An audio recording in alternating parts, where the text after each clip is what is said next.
BJP, RSS, VHP వారికి ఆహ్వానం పలికారు ముస్లింలు.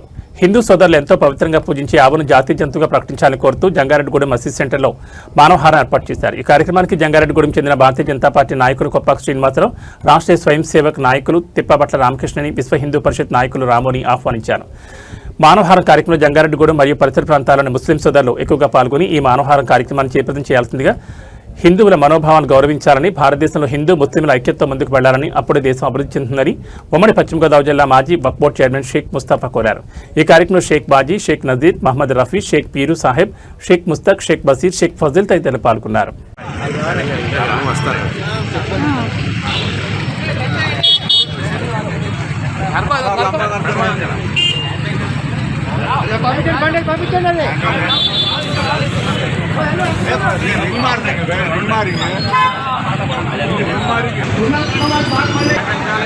ప్రకటించాలి ఆవును జాతీయ జంతువు కింద, ప్రకటించాలి ఆవును జాతీయ జంతువు కింద. హిందూ ముస్లింల ఐక్యత, హిందూ ముస్లింల ఐక్యత, హిందూ ముస్లింల ఐక్యత. ప్రకటించాలి గోవును జాతీయ జంతువుగా, ప్రకటించాలి గోవును జాతీయ జంతువుగా. సోదరుల దూరం దూరం జరగండి, చెయ్యి పట్టుకోండి, దూరం దూరం జరగండి. రెండు పోయింది సోదరులను గ్యాప్ ఇవ్వండి, ఒక 5 నిమిషాలు దూరం జరగండి. సోదరులారా దూరం జరగండి, లోనున్న వాళ్ళందరూ బయటకు రండి. సోదరులారా తొందర రండి, ఒక 5 నిమిషాలు పాటించి మౌనం ప్రదర్శన పాటిద్దాం. సోదరులారా దూరం దూరం జరగండి, కొంత దూరం జరగండి. అస్సలాముఅలైకుం, నమస్కారాలు. మరి మన కార్యక్రమానికి బీజేపీ, ఆర్ఎస్, వీహెచ్పీ నుంచి మరి అదే రకంగా సిటీకెళ్ళిన ఎండి వీళ్ళందరూ కూడా ముఖ్య అతిథిగా వచ్చారు. టైం కొంచెం ఒక 5 నిమిషాలు ముందుగా పాల్పతి శ్రీనివాస్ గారిని ఆవును జాతీయ జంతువు చేయాలి, హిందూ ముస్లింల ఐక్యత వర్ధిల్లాలి, దాని మీద శ్రీనివాస్ గారిని మాట్లాడవలసింది కోరుతాం. హిందూ ముస్లిమ్స్ అందరూ ఐక్యతంగానే ఉంటున్నారు. ఎవరో ఒక 1% ఉన్నవాళ్ళు తప్ప విభేదాలు లేవు మొదటి నుంచి కూడా, మా ప్రాంతం ఎస్పెషల్లీ. అయితే ఆవుని జాతీయ జంతువుగా చేయాలని జాతీయ స్థాయిలో ఒక ముస్లిం సంఘం లీడ్ తీసుకుంటే ఒక 2-3 రోజుల్లోనే మన జంగారెడ్డిలో ఉన్న ముస్లిమ్స్ అందరూ దాన్ని స్పందించి మొన్న 3 రోజుల క్రితమే మెమరాన్ని ఇవ్వడం జరిగింది. మళ్ళీ ఈ రోజున పెద్ద మీడియా అడ్రస్సింగ్ చేయడం కోసం హిందువులు కూడా కలుపుకొని చేయడం అనేది నిజంగా చాలా గొప్ప విషయం. ఇది కంటిన్యూ అవ్వాలని, అది చేయాలి, జాతీయ జంతువుగా ప్రకటించాలని కోరుతున్నట్లుగా మేమే కాదు ముస్లింలు కూడా కోరడం అనేది నిజంగా చాలా హర్షణీయం.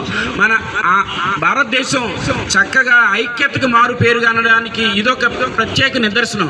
రాబోయే రోజుల్లో మరింత మంచి కార్యక్రమాలు మా ప్రాంతంలో హిందూ ముస్లిమ్స్ కలిసి చేయాలని చేస్తామని కూడా మేమందరం కూడా వారికి మాటిస్తున్నాం. ఇది చాలా మంచి పరిణామం. Thank you. తిప్పబట్ల రామకృష్ణ గారిని మాట్లాడాల్సింది కోరుతాం. ఈరోజు మన భారతదేశంలో గొప్ప సుదినం. ఎందుకంటే హిందువులు, ముస్లింలు ఏకతాటి మీద నిలబడి గోవును జాతీయ జంతువుగా ప్రకటించాలనే నిర్ణయం తీసుకోవడం భారతదేశం భవిష్యత్తులో చక్కగా హాయిగా వర్ధిల్లుతుందనడానికి ఒక గొప్ప ఉదాహరణ. ఈరోజు ఇక్కడ ప్రారంభమైన ఈ మాట భారతదేశం అంతటా కూడా విస్తరించి మనందరం ఐకమత్యంతో ఉండి గోవు జాతీయ జంతువుగా మారడమే కాకుండా జాతీయ భావాలతోటి ఈ భారతదేశాన్ని తిరిగి మళ్ళీ, ఒకప్పుడు భారతదేశం ప్రపంచాన్ని జయించింది. ఎలా జయించిందంటే కేవలం తన జ్ఞానంతో జయించింది.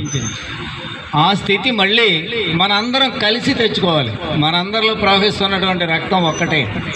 ఆ ఒక్కటే కాబట్టే మనం ఇవాళ మనందరం కలిసి మళ్ళీ జాతీయ జంతువుగా ఆవును ప్రకటించాలన్న భావం మన రక్తంలో ఉంది. మనకెవరో కొత్తగా నేర్పేది కాదు, ఇది మన బ్లడ్లో ఉన్నదే. ఈ బ్లడ్లో ఉన్నదని ఇవాళ మనం గుర్తు చేసుకున్నాం. ఇది ఎక్కడితో ఆకుండా అన్ని రంగాల్లోనూ మనం ముందుండాలి. అన్ని విషయాలు ఐకమత్యంతో ప్రారంభమైన ఈ మాట అన్ని విషయాల్లోనూ ఐకమత్యంగా ఉండి భారతదేశాన్ని మళ్ళీ ప్రపంచానికి గురువుగా నిలబెట్టే ప్రయత్నానికి ఇది నాంది అని నేను భావిస్తూ జై శ్రీరామ్. Thank you sir. మరి మాస్టర్ నబీ గారు ఇక్కడికి వచ్చేయండి, మనం ఒక 2 నిమిషాలు మాట్లాడి వెళ్ళిపోతాం. వచ్చి నేటికి వచ్చేయండి, నజీర్ గారిని మాట్లాడుతుంది.